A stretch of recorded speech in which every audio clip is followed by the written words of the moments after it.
Pessoal, nós temos um grande assunto para vocês, que é o que os benefícios sociais provocam no mercado de trabalho. Mas antes, meu boa noite e meu agradecimento aos que então agora fazem parte da roda, começando pelo José Márcio Camargo. José Márcio Camargo, muito obrigado pela participação. Ele é economista-chefe da Genial Investimentos. E boa noite, Zé Márcio. Boa noite, muito obrigado pelo convite, William. Temos aqui o Daniel Rittner, lá de Brasília, e a Thaís Heredia, aqui do meu lado. Eu prometi para vocês que é um assunto importante e vai provocar muita discussão. Os benefícios sociais pagos a partir da pandemia tiveram um efeito colateral. Qual? 2 milhões de brasileiros deixaram o mercado de trabalho. Essa é uma das constatações, uma delas, porém muito forte, uma das constatações centrais de um estudo inédito, que o Zé Márcio vai nos explicar. Veja primeiro na reportagem. O estudo da Genial Investimentos foi atrás de uma resposta para um fenômeno recente na economia: a queda na taxa de participação da população economicamente ativa, aquela que tem uma ocupação ou está à procura de um trabalho dentro da população em idade ativa, que considera todos os brasileiros aptos a trabalhar. Os pesquisadores perceberam que essa redução coincide com o período da maior alta histórica do Bolsa Família. Até 2020, o programa de transferência de renda representava uma média de 19% do salário mínimo. Durante a pandemia, sob o nome de auxílio emergencial, passou para mais de 45%, oscilando um pouco até o fim de 2022, ainda chamado de Auxílio Brasil. Novamente, como Bolsa Família, o benefício chegou a 50% de um salário em setembro de 2023. Enquanto isso, desde setembro de 2022, os menos escolarizados foram a força de trabalho que mais perdeu participação no mercado, como mostra a linha vermelha do gráfico, que separou os trabalhadores pelo grau de instrução. Considerados todos os fatores, o estudo chegou à conclusão de que o aumento no Bolsa Família de cerca de R$ 200 antes da pandemia para aproximadamente R$ 600 hoje foi responsável por uma queda de 1,7 ponto percentual a mais da taxa de desemprego em 2023. São 2 milhões de pessoas que desistiram de uma ocupação ou de procurar por uma e deixaram de ser consideradas parte da população economicamente ativa. A diferença pode explicar por que os modelos para prever a taxa de desemprego de 2023, entre 8,5% e 9%, ficaram acima do registrado, de 7,5%. Mas os pesquisadores ainda atribuem a isso mais um fator. Enquanto os benefícios sociais tiveram forte aumento, houve queda em 2023 do salário real, causada pela inflação ocasionada em 2022, o que também diminuiu os incentivos para se inserir no mercado de trabalho. José Márcio Camargo, vocês não hesitaram como pesquisadores, você está à frente desse estudo, em pisar num terreno muito delicado, de grande de sensibilidade política. Porque uma das conclusões do estudo, por exemplo, de implicação política evidente, é a afirmação que o aumento das transferências sociais diminuiu o incentivo de se inserir no mercado de trabalho, e isso justamente junto ao trabalhador menos qualificado, de renda menor, como o gráfico mostrou. Zé Márcio, por favor. Realmente, quer dizer, antes de mais nada, muito obrigado pelo convite de estar aqui, quer dizer, a gente fez esse trabalho um pouco em função... existe uma tradição na teoria econômica, tá certo, de que programas de transferência de renda tendem a reduzir o incentivo do trabalhador a buscar novos empregos. É claro que isso depende muito do volume da transferência. Lá quando o programa de Bolsa Família foi introduzido, a transferência era uma transferência relativamente pequena, ou seja, R$200 era uma quantidade de dinheiro muito pouca, muito pequena. Isso não justificaria parar de procurar emprego, mesmo para aqueles trabalhadores que tinham um salário real muito baixo. Mas quando você chega em metade do salário mínimo, num país em que aproximadamente 50% dos trabalhadores ganham um salário mínimo ou menos, aí o incentivo para não procurar emprego começa a ficar muito forte, tá certo? Eu sei que existe uma discussão enorme sobre isso, afinal de contas eu participei dessa discussão quando eu era acadêmico na PUC do Rio de Janeiro, tá certo? Existe uma discussão enorme sobre isso no Brasil, se os programas de transferência de renda efetivamente desincentivam o trabalhador a procurar emprego, como que isso acontece, mas ninguém nunca tinha medido, pelo menos que eu saiba, ninguém tinha medido com cuidado o efeito efetivo desse processo. O que esse documento mostra é que, enquanto a transferência era uma transferência relativamente pequena em relação ao salário mínimo, ela não afetou a oferta de trabalho. Mas na hora que ela começou a ficar substancial em relação ao salário mínimo, ela começou a afetar o mercado de trabalho. Afinal de contas, quer dizer, existe um custo para a maior parte dos trabalhadores, existe um custo de trabalhar. Tá certo? Consequentemente, quer dizer, se você dá um dinheiro gratuito e o trabalhador o trabalhador não precisa de trabalhar, esse incentivo começa a ficar importante. É isso? Zé Márcio, tem um ponto do debate econômico que a gente tem levantado aqui no WW constantemente, que é a preocupação com a produtividade. Fernando Veloso, da Fundação Getúlio Vargas, seu colega economista, tem chamado a atenção também para esse ponto, feito estudos recorrentes sobre ganhos, inclusive ganhos recentes de produtividade, tentando entender exatamente o que aconteceu. E vocês chamam a atenção também, vocês destacam essa preocupação do quanto essa escolha de deixar o mercado de trabalho pode custar em produtividade, em qualificação, em desatualização desse trabalhador, que pode fazer diferença na geração de riqueza e crescimento do país. Thaís, tem um ponto importante aí, quer dizer, a gente não discute isso no mercado, no trabalho, mas um ponto importante é que esse efeito de fazer com que as pessoas desistam de entrar para o mercado de trabalho, ele é maior entre os mais jovens. Hoje mesmo teve uma pesquisa da PNAD, que a PNAD divulgou uma pesquisa mostrando exatamente onde a taxa de participação não continua menor do que antes da pandemia.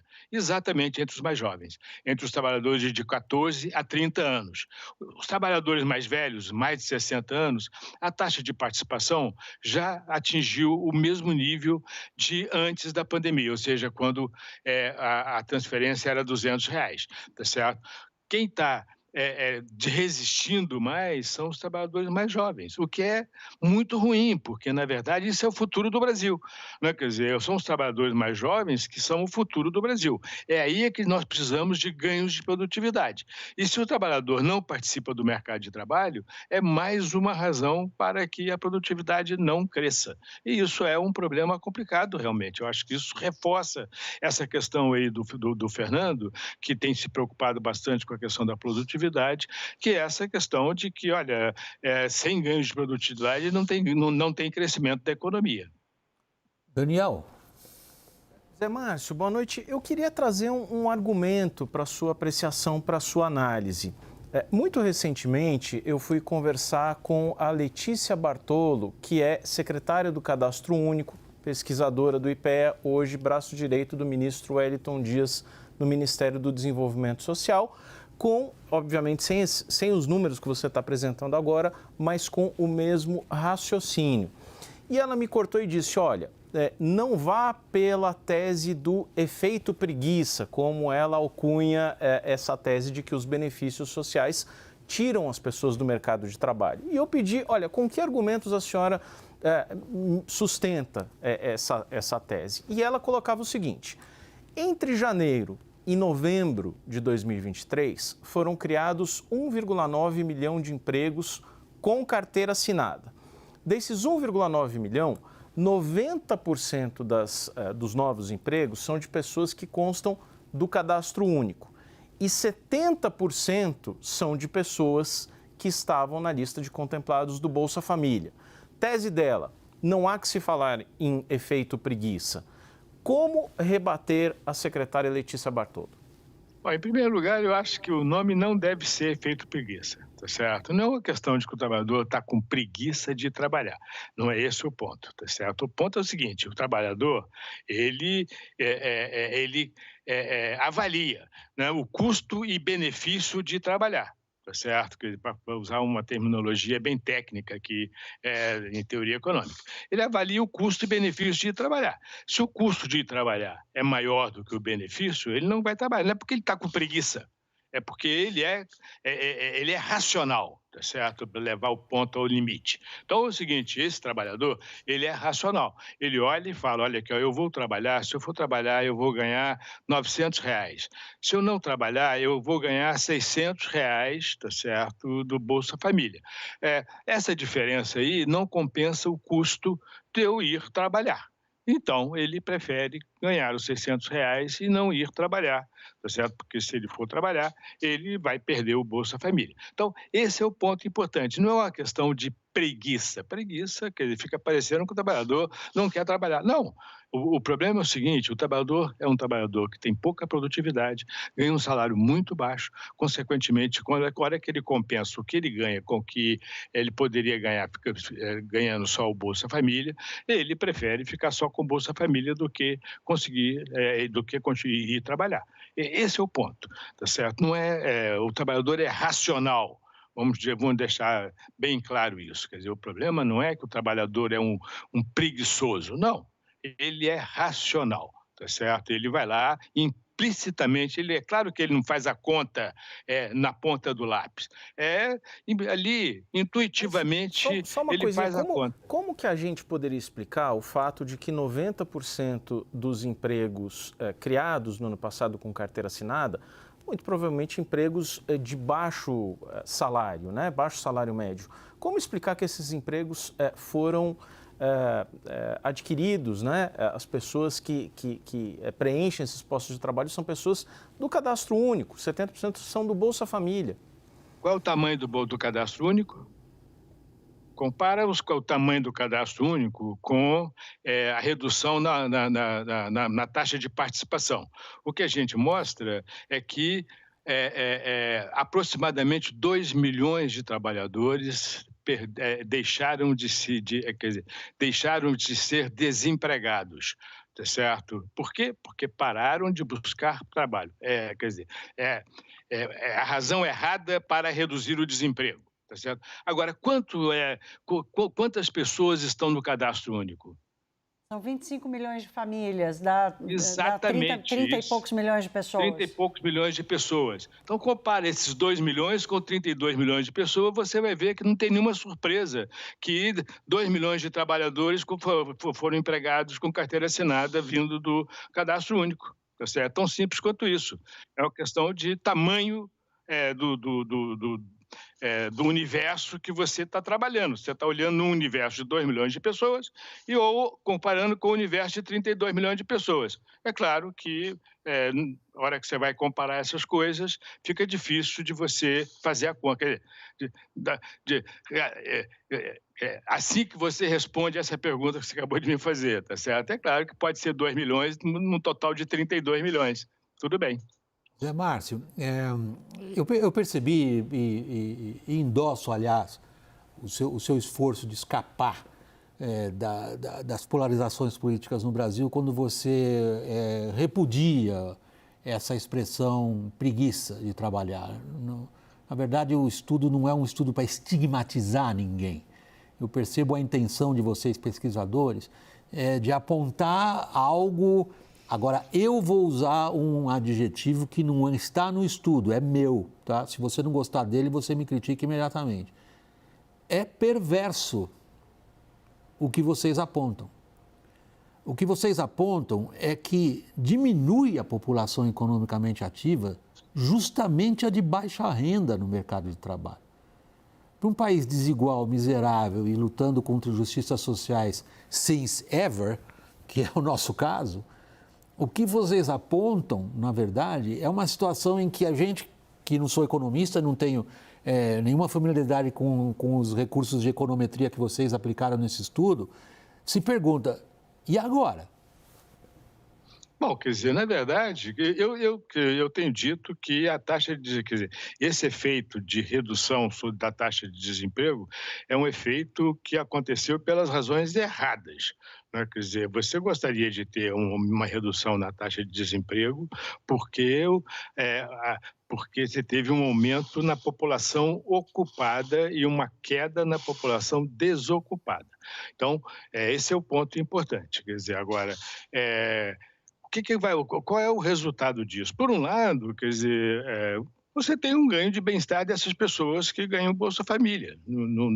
É óbvio que tem um ganho de bem-estar. As pessoas estão escolhendo não procurar emprego, tá certo? Então, quer dizer, elas acham que elas têm... elas preferem. Se elas preferem, é porque é melhor para elas, tá certo?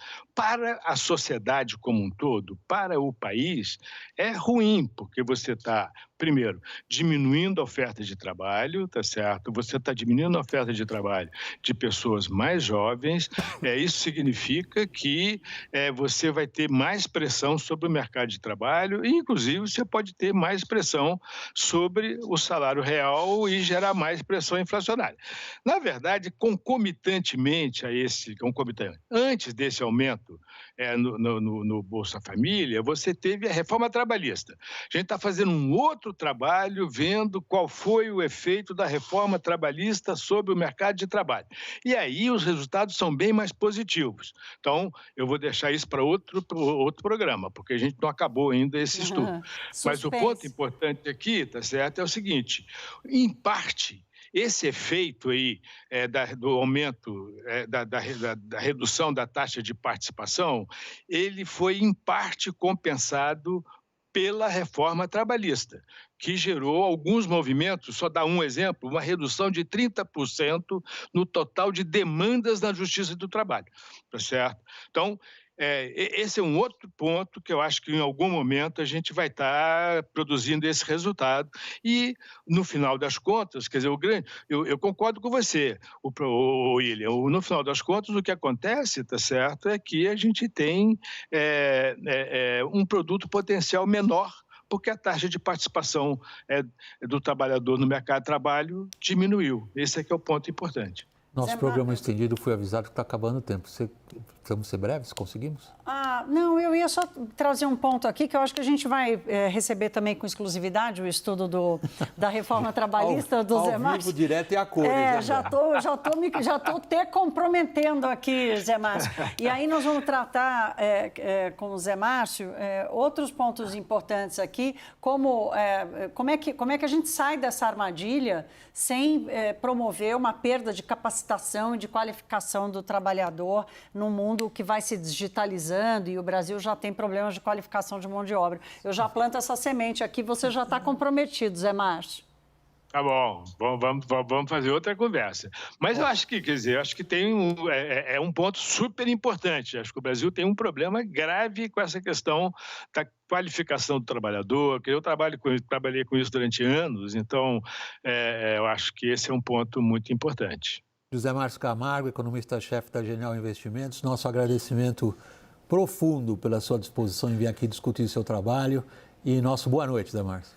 Eu que agradeço, muito obrigado pelo convite, foi um prazer enorme estar aqui com vocês. Daniel Hittner, meu obrigado, bom fim de semana para você aí em Brasília, igualmente, Thaís, querida.